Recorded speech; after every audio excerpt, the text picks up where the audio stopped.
Ya, Bapak Ibu sekalian, berikut adalah arsitektur development dari platform SPBE Desa.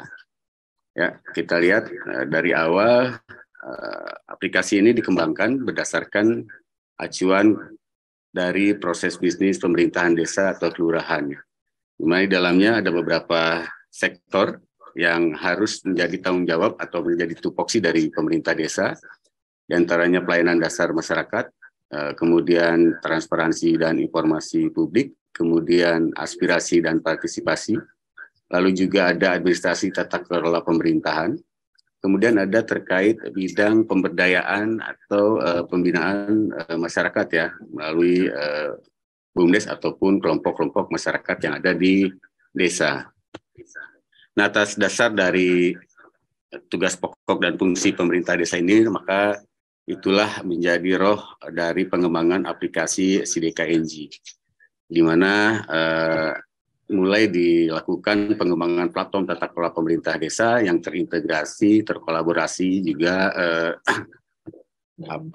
terinteroperated ya, dengan mampu berinteroperabilitas dengan sistem-sistem lainnya yang berhubungan dengan pemerintah desa atau kelurahan. Ya, dalam pengembangan platform ini ada beberapa hal yang disiapkan. Yang pertama adalah kita lakukan user profiling, ya, atau mengidentifikasi pengguna. Dalam hal ini adalah khususnya perangkat atau aparatur pemerintah desa. Ya. Juga kita melihat dari sentimen masyarakat terhadap kebutuhan layanan dan informasi dari pemerintah di level desa.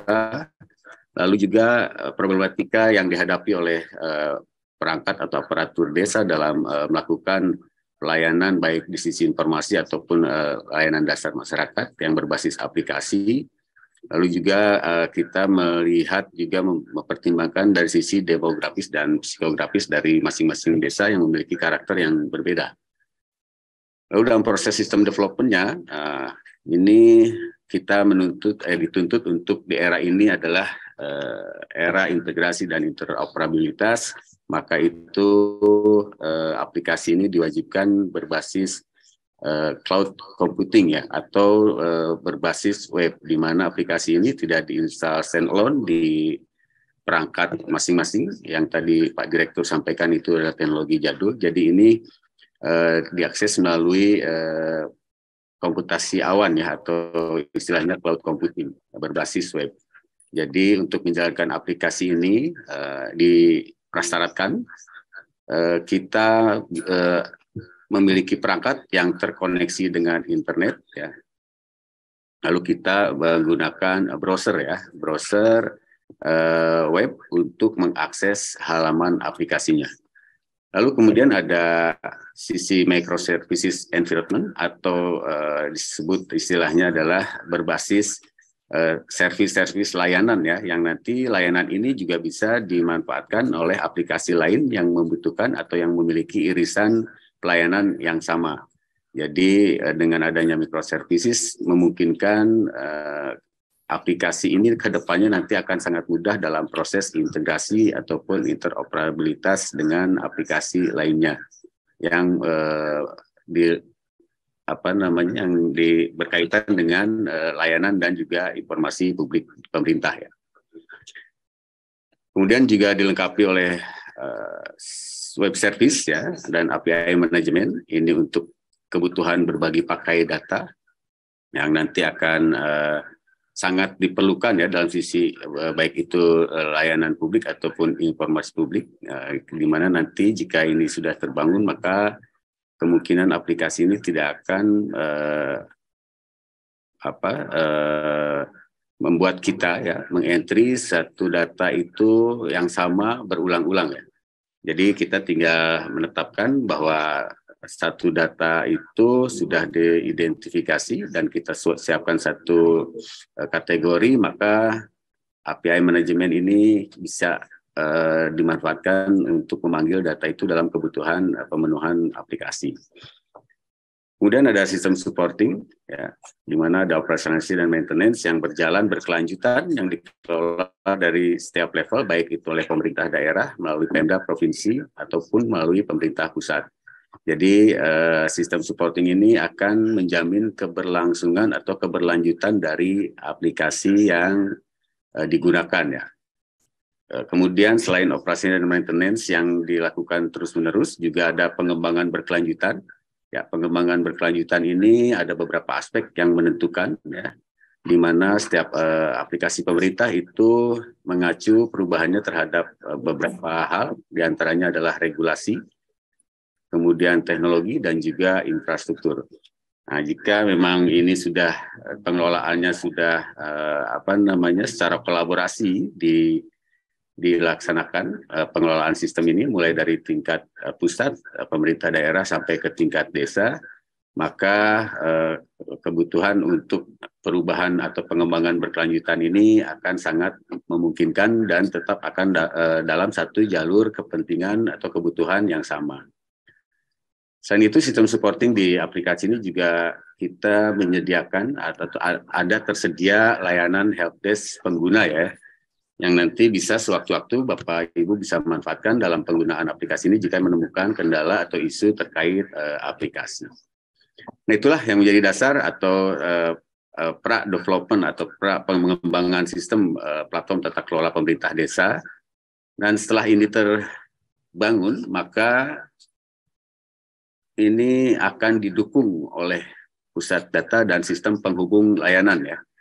Ini juga sudah dikembangkan dan ada di Kementerian Kominfo, di mana ini memungkinkan setiap aplikasi itu bisa saling berkomunikasi atau bertukar data, dan dari sisi layanan pun juga bisa langsung menyatukan layanan dari satu titik ke titik lainnya ya. Misalkan seperti di layanan desa itu ada surat-surat pengantar. Nah, ini dengan sistem penghubung layanan ke depannya nanti ini akan terkoneksi dengan tujuan dari permohonan layanannya tersebut ya, atau tujuan jadi menuju ke berkas utama dari permohonan layanan tersebut. Nah, ini memungkinkan dengan sistem penghubung layanan yang dikembangkan atau yang disiapkan oleh pemerintah pusat ya.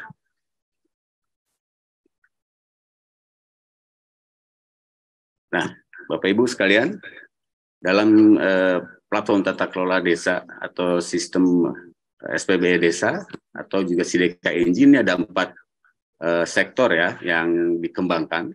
Di antaranya yang pertama adalah informasi publik desa, ya. Kemudian yang kedua adalah layanan publik desa yang dikelola oleh pemerintah desa. Kemudian administrasi desa, ya. Ini untuk operasionalisasi perangkat atau pemerintah desa. Belum berubah ya gambarnya? Belum. Sebentar.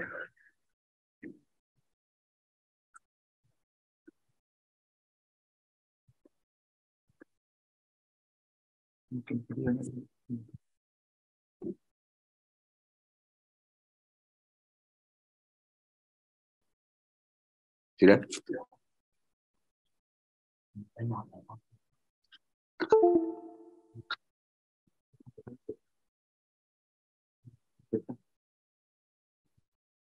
Oke. Ya, tadi inilah sasaran solusi pada pengembangan platform SPB Desa atau SIDEKA-INJ. Yang pertama informasi publik desa, layanan publik desa, lalu yang berhubungan dengan administrasi desa dan pemberdayaan masyarakat desa. Di mana untuk yang informasi publik desa, kita akan sama-sama ya mencoba atau melakukan BIMTEK terkait website desa. Kemudian untuk layanan publik desa nanti ada layanan desa ya, yang kita sosialisasikan juga di hari ini. Nah, contohnya untuk di administrasi desa ada proses pendataan melalui Pokja Dasawisma ya. Nah, ini juga sudah tersedia aplikasinya, aplikasi Dasawisma. Dan untuk di sektor pemberdayaan masyarakat desa ada aplikasi Bank Sampah. Nah, untuk di hari ini kita akan fokus di 2 aplikasi, yaitu website desa dan layanan desa. Nah, Bapak Ibu sekalian, berikut adalah alur dari proses dari permohonan pemanfaatan aplikasi SIDEKA ya, atau alur proses dari aktivasi aplikasi SIDEKA-INJ. Untuk di level pemerintah kabupaten kota, ya, pemerintah kabupaten kota, baik itu Diskominfo ataupun dinas PMDes-nya, itu mengajukan surat permohonan pemanfaatan SIDKNG yang ditujukan kepada admin pusat, yaitu Direktorat Aptika Kementerian Kominfo Republik Indonesia. Nah, proses ini nanti ada beberapa persyaratan yang harus disiapkan dari pemohon, terutama surat penunjukan pejabat pengelola aplikasinya dari pemerintah daerah ya. Untuk nanti selanjutnya dibuatkan akun SIDKNG sebagai admin kabupaten dan mengakses aplikasi SIDKNG. Ya, ini perannya sangat penting di level kabupaten kota, di mana ada 2 admin yang terlibat dan berkolaborasi di aplikasi ini. Yang pertama adalah admin dari Dinas Kominfo. Nanti dari admin dari Dinas Kominfo ini akan berperan lebih ke sisi teknis aplikasi ya, Bapak Ibu ya. Nah, jika memang ada kendala di aplikasi, jika ada masalah isu terkait penggunaan aplikasi, apakah itu ada bugs, error, ataupun nanti ada kebutuhan-kebutuhan konfigurasi di aplikasi, maka yang berperan dalam melakukan supporting di aplikasi ini di tingkat daerah untuk pemerintah desanya adalah Dinas Kominfo-nya. Ini lebih ke sisi teknis ya, admin teknisnya.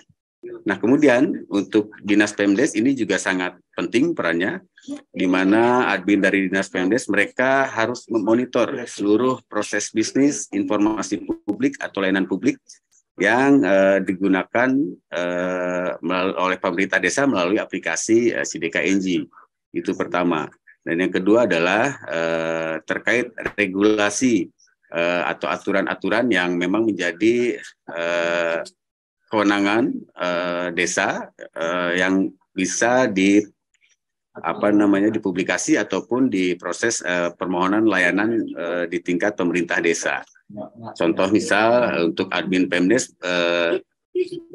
teman-teman di kabupaten, ketika di layanan desa, teman-teman pemerintah desa itu membutuhkan satu jenis surat yang memang belum terakomodir secara standar di aplikasi, maka itu bisa mengusulkan ke Dinas Pemdesnya dari pemerintah desa ya. Nah, Dinas Pemdesnya inilah yang memverifikasi dan melakukan tinjauan lebih dalam terkait pengajuan permohonan berkas baru di tingkat desa, apakah ini masuk ke dalam berkas yang bisa diterbitkan dalam ruang lingkup kewenangan pemerintah desa atau tidak. Nah, jika memang itu masuk, maka nanti usulan tersebut akan didisposisikan ke tim teknisnya atau admin teknisnya, yaitu dalam hal ini Diskominfo, untuk dibuatkan format barunya atau template barunya terkait berkas-berkas yang diusulkan tersebut melalui aplikasi ini. Itu tadi di level kabupaten, di mana ada 2 admin yang berperan dan berkolaborasi ya di Dinas Kominfo dan juga Dinas Pemdes. Nah, untuk di level pemerintah desa, ketika admin kabupaten sudah mendapatkan akses, maka pemerintah desa pun sudah bisa mengajukan pemanfaatan penggunaan aplikasi SIDKNG. Nanti SOP-nya silakan teman-teman kabupaten kota disiapkan ya. Itu surat permohonan sama pemerintah desa mengajukan surat permohonan ke admin kabupaten, baik itu Dinas Pemdes ataupun Diskominfo, untuk dibuatkan akun admin desa di aplikasi SIDKNG, baik itu untuk website desa ataupun layanan desa. Gitu ya, Bapak Ibu sekalian. Nah, aplikasi ini untuk pemerintah desa, kembali saya ingatkan bahwa aplikasi ini adalah sifatnya bisa dimanfaatkan secara full ya. Kita nanti juga akan masuk ke aplikasi yang statusnya sudah production, berarti Bapak Ibu ini sudah ketika nanti setelah kegiatan ini aplikasi ini sudah bisa diimplementasikan di desa Bapak Ibu sekalian ya. Dan ini statusnya sudah production, artinya sudah resmi tayang Bapak Ibu, baik di sisi website ataupun layanan desa, dan sudah terkoneksi dengan pusat data nasional ya, segala sesuatu transaksi yang melalui aplikasi ini. Ini aplikasinya gratis Bapak Ibu ya, Bapak Ibu tidak perlu ada biaya hosting atau biaya sewa aplikasi atau biaya pengembangan aplikasi. Ini Bapak Ibu pemerintah desa cukup mengajukan surat permohonan ke kabupaten ya, untuk bisa mendapatkan akses dan memanfaatkan aplikasi ini tanpa dipungut biaya apapun ya terkait penggunaan aplikasi.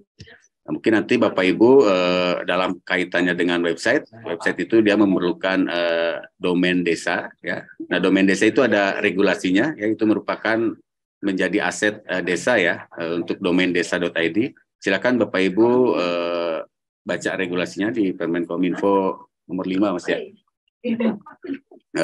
Itu ada ketentuannya terkait domain desa ya, atau domain resmi dari pemerintah desa. Dan proses domain ini juga nanti bisa diakomodir oleh teman-teman admin kabupaten ya, Bapak Ibu ya. Jadi nanti jika Bapak Ibu ingin sudah menggunakan aplikasi website desa.id, maka Bapak Ibu ingin juga memproses permohonan domain resmi pemerintah desanya, silakan nanti berkoordinasi dengan admin kabupaten ya, baik itu Dinas Pendes ataupun Dinas Kominfo.